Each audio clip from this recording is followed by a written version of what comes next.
মহাদেবের সেই উন্মত্ত গতি কিছুতে স্তব্ধ হচ্ছে না। এদিকে কিছু মুনি পত্নী তারা মহাদেবকে দর্শন করলেন। বস্ত্র নেই তো, উলঙ্গ মহাদেব, দিগম্বর মহাদেব। মনির পত্নীরা এসে বলছে, হে দেবাদিদেব মহাদেব, আপনি ভিক্ষা নিন। মনির পত্নীরা এবার যখন ভিক্ষা দিতে এলেন, দেখলেন নগ্ন শিব। তাকে দেখে নাম শুনে আকৃষ্ট হয়ে তার পিছনে পিছনে চললেন, কৈলাস ধামে উপনীত হলেন। মুনিগণ বাড়িতে ফিরে এসে দেখছেন তাদের পত্নীরা কেউ বাড়িতে নেই। ধ্যান যোগে জানতে পারলেন তাদের পত্নীদেরকে আকর্ষণ করেছেন মহাদেব। বলল, মহাদেব, স্ত্রীকে হারিয়ে আমাদের স্ত্রীদেরকে আকর্ষণ করেছো, বশীভূত করেছো। ন্যাংটা শিব, আমরা অভিশাপ দিলাম, এই মুহূর্তে তোমার লিঙ্গের পতন হয়ে যায়। মহাদেবের লিঙ্গ স্খলিত হয়ে গেল। ব্রাহ্মণের বাক্য শুদ্ধি ছিল। দেখিতে দেখিতে সেই লিঙ্গ পট্টিত হইল। লিঙ্গের ভাবে চতুর্দশ ভুবন কম্পিত হইল। স্বর্গ মর্ত পাতাল রসতল হয়ে যাবে। দেবরাজ ইন্দ্র মিটিং করলো স্বর্গে। উপায় কি হবে এখন? বললো, উপায় একটা আছে। ব্রহ্মা, বিষ্ণু, মহেশ্বর। ব্রহ্মা উপরের দিকে যাও, আর বিষ্ণু তুমি নিচের দিকে যাও। দেখো, 7টা পাতাল যদি ভেদ করে তাহলে জগৎ সংসার অচল হয়ে যাবে। ব্রহ্মা বলল, আমি যাব। ব্রহ্মা এবার ব্রহ্মলোকে গিয়ে দেখছে যে সেখানটাও থরথর করে কাঁপছে ব্রহ্মলোকটা। এখন সঙ্গে নিয়েছিল দুজনকে। কাকে? সুরভি গাভীকে আর কেতকী ফুলকে। বাবা, এই কেতকী ফুল খুব সুন্দর মিষ্টি গন্ধ। দুজনকে সঙ্গে নিয়েছিল। ইন্দ্র বলেছিল, দেখে এসো তো। আর বিষ্ণু গিয়েছিল পাতালে। বিষ্ণু পাতাল থেকে প্রবেশ করে বলি মহাদেবের কাছে গেল। সেখান থেকে এসে বললো, হ্যাঁ, তখনও পর্যন্ত থরথর করে কাঁপছে। দেবরাজ ইন্দ্র বলল, হে ব্রহ্মা, কি খবর? ব্রহ্মা বলেছিল, শোনো গাভী, আমি যা বলবো তুমি তাই সাক্ষ্য দেবে। সৃষ্টিকর্তা ব্রহ্মা, পালনকর্তা বিষ্ণু, সংহারকর্তা মহাদেব। যদি বলি মহাদেবের কোপে আমার ব্রহ্মলোকটা থরথর করে কাঁপছে, তাহলে মহাদেবের কাছে আমি ছোট হয়ে যাব। আর তো অহংকার হলো। অন্যায় যে করে আর অন্যায় যে সহে, তব ঘৃণা তারে তৃণ সমদহে। গাভী বলল, বেশ, আপনি যা বলবেন আমি তাই দেব। ইন্দ্রের রাজসভায় এসে ব্রহ্মা বলল, মহাদেবের যে লিঙ্গের ভার, সেই লিঙ্গের ভারে ব্রহ্মলোকের কোনো ক্ষতি হয়নি। যেই বলেছে দেবাদিদেব মহাদেব সর্বভূতাত্মা উপনীত হয়েছেন। হর হর মহাদেব। দৈববাণী হলো, হে ব্রহ্মা, সৃষ্টিকর্তা ব্রহ্মা হয়ে তুমি, তোমার 5টা মাথা ছিল, যে বদনে মিথ্যা কথা বললে আমি অভিশাপ দিলাম, আজকে থেকে তোমার একটা মাথা খসে পড়ে যাক। খসে পড়ে গেল একটা মাথা। জগৎ সংসারে তুমি আর তোমায় কেউ পূজা করবে না। ব্রহ্মা কেঁদে ধরলো, তুমি তো বৈষ্ণব, আমায় ক্ষমা করো। বললো, একদিন করবে পূজা। কবে করবে? বললো, যেদিন বিবাহ বন্ধনে আবদ্ধ হবে জগৎ সংসারের নরনারী। আর জগতের সমস্ত শুভ কর্ম করতে গেলে অগ্নিকে সাক্ষী রেখে করতে হবে। তুমি ব্রাহ্মণ, একে দিয়ে, তাহলে অগ্নি নারায়ণ ব্রাহ্মণকে সাক্ষী রেখে করতে হয়। কিন্তু সেবা পাবে ওই যখন বিবাহ হবে তখন। এমনি তোমায় কেউ পূজা করবে না। সঙ্গে ছিল কে? গাভী মিথ্যা সাক্ষ্য দিয়েছিল। গাভী, তুমি মিথ্যা সাক্ষ্য দিলে, আমি মহাদেব অভিশাপ দিলাম, আজকে থেকে তোমার মুখটা অপবিত্র হয়ে যাক। এইবার গাভী করজোড়ে কাঁদে, হে মহাদেব, আমার উপায় কি হবে, গতি কি হবে? সবই তো স্বর্গে ছিলাম। বললো, তুমি মরতে চলে যাবে। আমি আশীর্বাদ করছি, গোবিন্দ যেদিন তোমার বদনে চুম্বন করবে সেদিন তোমার মুখটা পবিত্র হয়ে যাবে। আর কি? শোনো, আজকে থেকে তোমার পিছনটা পুরো পবিত্র হবে, কিন্তু মুখটা পবিত্র হবে না। সেদিন থেকে বাবা গাভীর দুগ্ধ পিছনের দিকে গোময়, ওই গোময়ের মধ্যে মা লক্ষ্মী স্থান পেয়েছিল। 33 কোটি দেবদেবী গাভীর মধ্যে আছে। হরি বল। আমি আশীর্বাদ করলাম, গাভী তুমি মরতে থাকলেও জগতের মানুষ তোমা ছাড়া জগতে কোনো শুভ কর্ম সম্পন্ন হবে না। নিতাই গৌর। সূর্য উদয়ের আগে যদি কেউ সদর দরজা, সদর দুয়ারে একটু গোময় দিতে পারে, হ্যাঁ, যদি দিতে পারে কি হবে, তার ঘরে লক্ষ্মী বাঁধা থাকবেই অবশ্যই।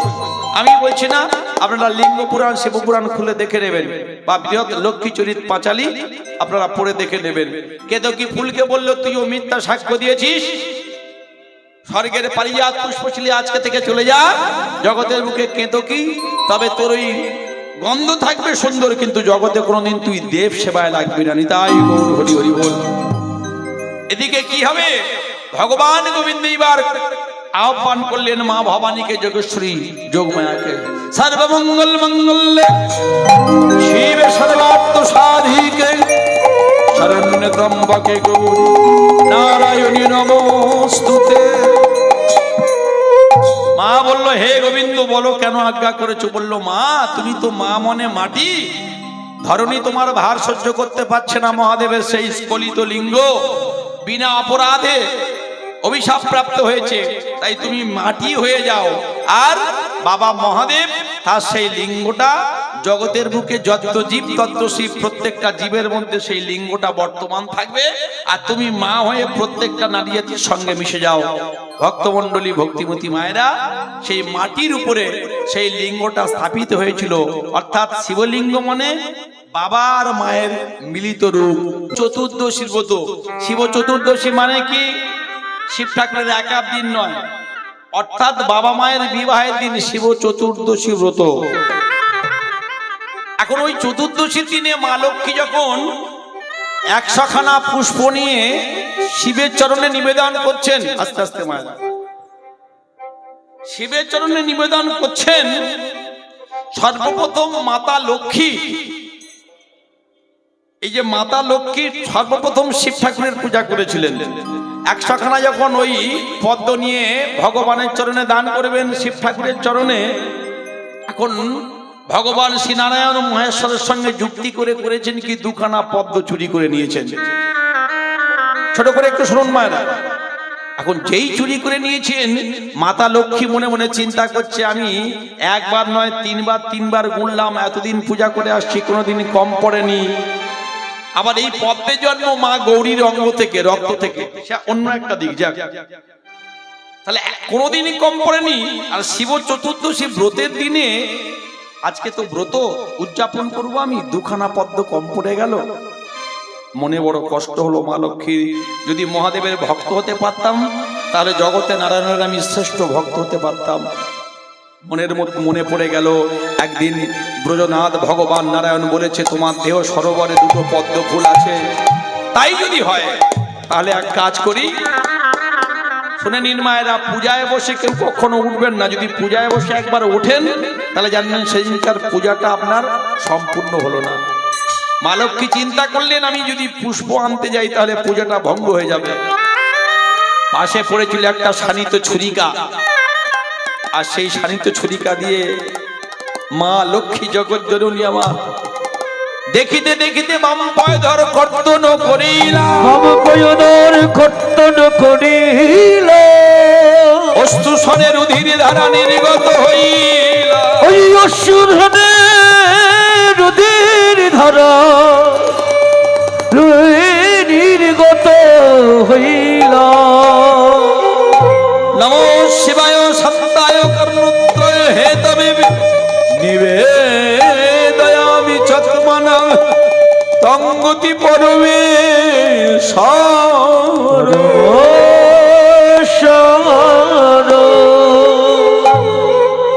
আবির্ভূত হয়েছেন শঙ্কর ভোলা মহেশ্বর, যার এক নাম আশুতোষ। তখনও বিল্লপত্র সৃষ্টি হয়নি। মহাদেব তো পরম বৈষ্ণব, দেবানাম অচ্যুত যথা বৈষ্ণবানাং যথা শম্ভু আর নিম্ন গানাং যথা গঙ্গা। মহাদেব কেঁদে বলছে, ওগো জগৎ জননী মা, এ তুমি কি করিলে? এ তুমি কি করেছো মা? তুমি আমার পূজা কেন করলে? জগতের আধার ভগবান নারায়ণ, তুমি শ্রেষ্ঠ ভক্ত হওয়ার জন্য তুমি যেমন আমায় পূজা করলে, তুমি তো অন্যায় করোনি। তোমার ওখান থেকে 2টো ফুল আমি চুরি করে রেখে দিয়েছিলাম। নারায়ণ এসে দাঁড়িয়েছেন, মহাদেব দাঁড়িয়েছেন, অজন্যয়ন ভোলানাথ মহেশ্বর কাঁদছেন। শোনো মাঝে কর্ম তুমি জগতে করিলে, আমার পূজা তুমি যেমন করে নিজের অঙ্গ দিয়ে দান করিলে, যেমন করে সম্পন্ন করিলে, আমি দেবাদিদেব মহাদেব আদিদেব বিষ্ণু অন্তপ্রাণ আমি তোমায় আশীর্বাদ করলাম, যেমন ছিল তোমার স্তনযুগল তেমনও প্রস্ফুটিত পদ্মের ন্যায় হোক। ওগো জননী, ওগো জননী, নিজের স্তনের বিনিময়ে তুমি যখন শিবের নাম বর্ধিত করিলে, শিবের নামে বর্ধিত করিলে, জগতে শিবের মাহাত্ম্য বাড়িয়ে দিলে, আহা, আমি ভোলা মহেশ্বর এই ত্রিশূল দিয়ে তোমার ওই কর্তন করা কাটা স্তন আমি মাটির মধ্যে বপন করে দিলাম। শুধু তাই নয়, শোনো মা, যেমন করে বাম পায়ে ধর কর্তন করলে, হরি বল মায়েরা, সেই জন্য মায়েদের মাতৃ জাতি আমি আশীর্বাদ করলাম। জগতে আজকে তুমি যেমন করে বাম পায়ে ধর কর্তন করেছো, তাই তোমার মতো করে ওই বাম পায়ধরের থেকে দক্ষিণ পায়ধর উন্নত জগতে সমস্ত মাতৃ জাতির মধ্যে পরিগণিত হবে। হরি বল। যখন বাম পায়ধর কেটেছি তখন ডান পায়ধর কাঁদছে আর বলছে, ওরে বাম পায়ধর তোরে কি ভাগ্য বলি হারিয়ে যায়, জগতে বৈষ্ণব সেবায় তুই লেগে গেলি। ভগবান বলেছে, আমার থেকে আমার বৈষ্ণবের সেবা দিলে আমি খুশি হই। বলি সেদিন আমার কবে মা হবে, বলি সেদিন আমার, হরি বল, আমার কবি হবে, বলি বৈষ্ণব সেবায় লেগে যাব, বলি সেদিন আমার কবি হবে, বৈষ্ণব সেবায় লাগিতে পারব, বলি সেদিন আমার কবি হবে, ওই বৈষ্ণব চরণ কবে পাব, বলি সেদিন আমার কবি হবে, বলি বৈষ্ণব চরণ কবে পাব, বলি সেদিন আমার কবি হবে, বৈষ্ণবের কবে চরণ ধরব, বলি সেদিন আমার কবি হবে, রাম চরণ কবে পাবো, বলি সেদিন আমার কবি হবে, বলি সেদিন আমার কবি হবে। ভোলানাথ মহেশ্বর আশীর্বাদ করলেন, শোনো মা, জগতে তুমি ছাড়া জগৎ সংসার অচল, কোনো শুভ কর্ম হবে না, জগৎ সংসার চলবে না। নারায়ণের আগেও তুমি বসবে লক্ষ্মী নারায়ণ, ওই শ্রী মা লক্ষ্মী রমা। আর শোনো, মাটির মধ্যে বপন করে দিলেন কি, সেখান থেকে হলো বিল্ল বৃক্ষ, যে বিল্ল বৃক্ষের তিনটে ফলক, একটায় থাকবে ব্রহ্মা, একটায় থাকবে বিষ্ণু, একটায় থাকবে দেবাদিদেব মহাদেব, হরি বল। আর বিল্ল বৃক্ষে কি থাকবে, ওই যে স্তনটা তুমি কর্তন করলে, ওই বিল্ল বৃক্ষে জন্ম নেবে আজকে থেকে শ্রীফল, হৃদয় গৌর হরি বল। বল হরি বল। ওই ফলে আমি সন্তুষ্ট হব, বেল বাবা। আর শুধু তাই নয়, যারা জগতে ভক্তি না নিয়ে বিল্ল বৃক্ষের দিকে নয়ন মেলবে, তাদের ওই কাঁটারূপী হয়ে মদন তাদের দগ্ধ করবে, দংশন করবে। আর এই বিল্ল বৃক্ষ দুটো জগতের মধ্যে 33 কোটি দেবদেবীর সেবায় লাগে, কিন্তু সূর্য পূজা আর গণেশ পূজায় বিল্ল বৃক্ষ ব্যবহার করা হয় না, খুব কম। যারা বৈদিক ব্রাহ্মণ, তারা কিছু কিছু আচার নিষ্ঠা আছে, সেগুলো মেনে তবে পূজা করেন। তাহলে দেখা গেল কি, ওই বিল্ল বৃক্ষের মধ্যে 33 কোটি দেবদেবী বর্তমান বাবা মহাদেবের আদেশ অনুসারে তিনি বলে দিয়েছিলেন। সেদিন থেকে এই বিল্ল বৃক্ষ জগতের বুকে প্রচার হয়ে গেল। প্রধান বৃক্ষ কি, অশ্বত্থ, আমলকি আর বিল্ল। আর জগতে যে গরু দেখেন মায়েরা, আমরা বলি পঞ্চগব্য, গরুর সবগুলো জিনিস কি, দধি, দুগ্ধ, ঘৃত, গোচনা, গোবর, আমরা বলি না, জ্যোতিষীরা বলি না আমরা। কারণটা কি, হয়ে গেছে আর 5 মিনিট। কারণটা কি একটু জেনে নিন মায়েরা। আচ্ছা, দেখেছেন যে ঠাকুর মশাই পূজায় বসবেন, বলবে গরুর মুখের একটু লালা নিয়ে এসো, বলে নাকি? কি বলে? বললো গোচনা নিয়ে এসো। কেন গোচনা এত পবিত্র হলো? কবে থেকে হলো? মায়েদের শ্রী মতি দেওয়া হয়। শ্রী মানেই লক্ষ্মী। লক্ষ্মী ছাড়া জগৎ সংসার অচল। লক্ষ্মী যদি সংসারে না থাকে সেই সংসারটা বৃথা হয়ে যাবে। শুনে নিন ভালো করে। একদিন গোলক বৃন্দাবন বৈকুণ্ঠ ধামে, চারটে ধাম, বদ্রীধাম, বদ্রীনারায়ণ, রামেশ্বরম, দ্বারকাপুরী আর জগন্নাথ ধাম, এই চারটে প্রধান ধাম। ভগবান শ্রী নারায়ণ মা লক্ষ্মীকে স্বর্ণ পালঙ্কে শয়ন করে আছেন। মা লক্ষ্মীকে বলছেন, মা লক্ষ্মী প্রশ্ন করছেন, হে নারায়ণ, আমি তো তোমার দিনরাত্রি চরণ সেবা করি, তা জগতের মধ্যে আমি তাহলে তোমার সব থেকে শ্রেষ্ঠ ভক্ত, তাই তো নাকি? ভগবান নারায়ণ বলছেন, নিঃসন্দেহে তুমি তো লক্ষ্মী রমা, সর্ব ঐশ্বর্যশালিনী। তবে আজকে এত সুন্দর তোমায় লাগছে, এত সুন্দর তোমার রূপ, তোমার দেহ সরোবরে যেন মনে হচ্ছে প্রস্ফুটিত দুটো পদ্ম। ভগবান প্রশংসা করলেন।